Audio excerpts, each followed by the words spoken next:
Thank you very much, everyone, and Sam. And as I mentioned, I'm going to be talking about my second favorite succession planning story. Obviously, the first would be The Godfather, but today we're going to be focusing on Charlie and the Chocolate Factory. Everybody knows the famous story of Charlie and how he comes into the chocolate factory with Willy Wonka. But if you watch the Johnny Depp, Tim Burton version of the movie, you actually see that there are two succession strategies that are playing out. While Willy Wonka is figuring out what to do with his factory, there's Dr. Wonka, the dentist, Willy Wonka's father, who has to figure out what is to be done when my son will not take over the practice. That's a particular concern in the medical profession and other licensed professions, where you don't necessarily have the ability to pass the business on to a child if they're not getting into the practice themselves. So that's a big question. What are we going to do about the dentist? While we're thinking about that, just a little bit briefly about my background. Yale and William and Mary educated. I started my practice when I first got out of law school in New York City in DC, and was with sort of the large Wall Street style firm for about 6 years before branching out into Tennessee and then coming back to Buffalo for about 6 years. I hold active licenses in New York, Tennessee, DC, and also the sovereign courts of the Seneca Nation. So, why does Dr. Wonka need a plan? Well, the value is often gotten out of the business at the very end. He's put all of this time into building a practice. He's built up a kind of clientele, patient base, and one option is always to close the doors. But what happens to that? It causes all sorts of disorder. It means he's not getting the value out of everything he's built. But probably more important to Dr. Wonka is what happens to his patients if he were to close the doors. And both from a business concern and a professional concern, he wants to make sure that he has a plan in place. The way to kind of approach it is to look at what does Dr. Wonka own? What is there to be sold or transferred or put into a plan? There are the obvious things. There's the medical equipment. There's the fixtures and furnishings. A lot actually goes into putting a dental office and a practice together. Of course, he may have inventory and supplies as well. But where it really gets interesting are what are the other things involved. Does he own the building that his practice is located in? You see a lot of dentists who operate out of a home office and have a very kind of home-like feeling when you come into their practice. Or maybe they're at a commercial building and because they've been successful over the years, they've been able to buy it. Or even if they don't buy it, they probably have a longer-term lease in place to protect their interests and their equipment. All of those are things to be keeping in mind. And of course, you've got the patient relationships as well. Now, technically, can you sell a patient relationship? No. But when you consider, ideally, you have your cleanings coming in every 6 months, like clockwork. And if you have your systems in place and you're getting people into a regular regimen of care, the practical effect of this could be a residual stream of income. You know that the Smith family is going to come in like clockwork every 6 months to get their cleaning. And you can make some sort of planning based on that. So you've got a variety of different strategies that you can have there.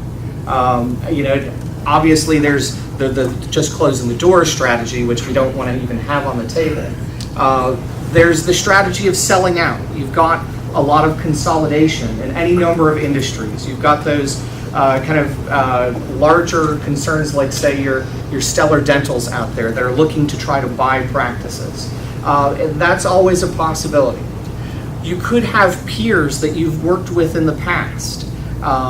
People that maybe you are in a certain way kind of competing with, but in other ways you have a certain healthy respect for.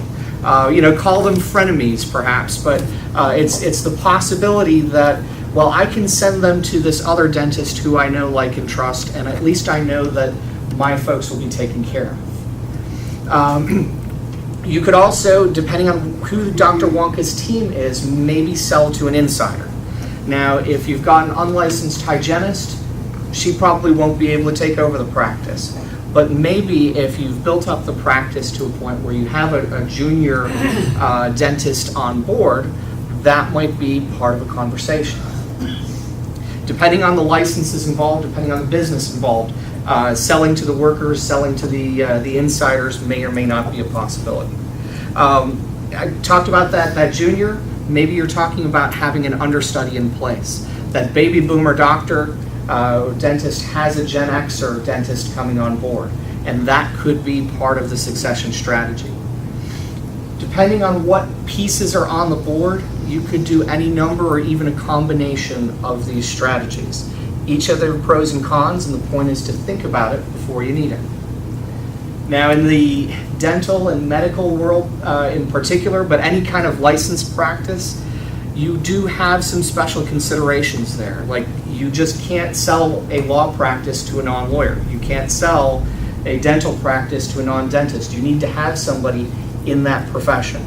You have all sorts of regulatory requirements going on. It may mean that you've got to keep in mind some sort of patient notification or client notification. You can't just say, we just sold the practice to Dr. Embry, he's your dentist now. I'm sure Dr. Embry would love that, but there are certain rules in place for how that kind of transfer happens. From a legal perspective, in terms of even the business organizations that you set up, whether the practice is incorporated or is in the form of an LLC, there are special kinds of entities that we can use for licensed practices, like your PLLCs or your PCs or your limited liability partnerships. One thing to keep in mind is they take longer to form than a regular vanilla LLC. So what are we going to do for Dr. Wonka? What we're going to end up doing is we're going to bring in an understudy for him, and we'll use that as part of his strategy. So we'll introduce from a completely different movie, Hermie the Elf. Everybody knows, graduate from the North Pole Dental School, best buddies of Rudolph the Red-Nosed Reindeer, and we're going to bring him in as an understudy for Dr. Wonka. There are any number of ways that we could do this.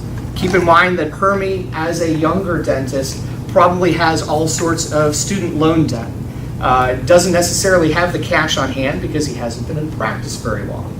So how could we bring him in? Well, we might start him off with a salary. We might have him sort of get paid based on the work that he's doing there in the office.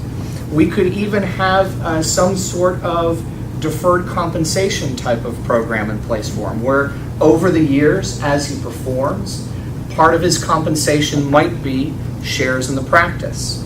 So that down the road, when the time is right for Dr. Wonka to leave, he already has a junior partner that he can sell to. We could also be looking, depending at the real estate, we could be getting somebody like a Paul Banis involved in here.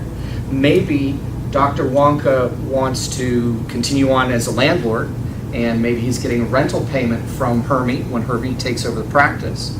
Or maybe one of the larger parts of value to the practice is the real estate itself. And depending on Hermie's position, Hermie might be able to take out a mortgage and buy the real estate as part of buying the practice. Yet another way that we could kind of continue the compensation for Dr. Wonka is that we could have some sort of contract or consulting agreement in place where over time he's available to come in for the next 2 years and help out Hermie here and there, give him some pointers on how to run the business. Much of this depends on what it is that Hermie and Dr. Wonka need financially. So these are conversations involving a Mark Aldridge or a Chris Carl.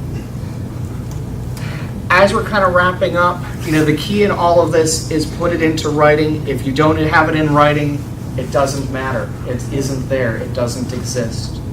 And kind of to close things out in terms of where I work and what kind of makes sense, here we talked about dentals and medical type of practices, but this kind of conversation can be had in any number of other businesses. You're looking for those baby boomers who are one way or another going to end up sunsetting out of their business. I also work with businesses and their owners early at the very beginning where they're forming their LLCs or as they're dealing with their contracts.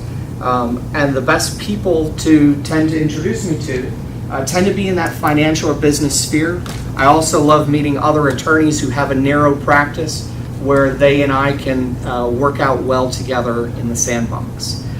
Believe it or not, seeing Mark, 10 minutes have already flown by. So if you've got any questions or if you want to talk about this more, I'd love to do a one-to-one with you. Thank you very much.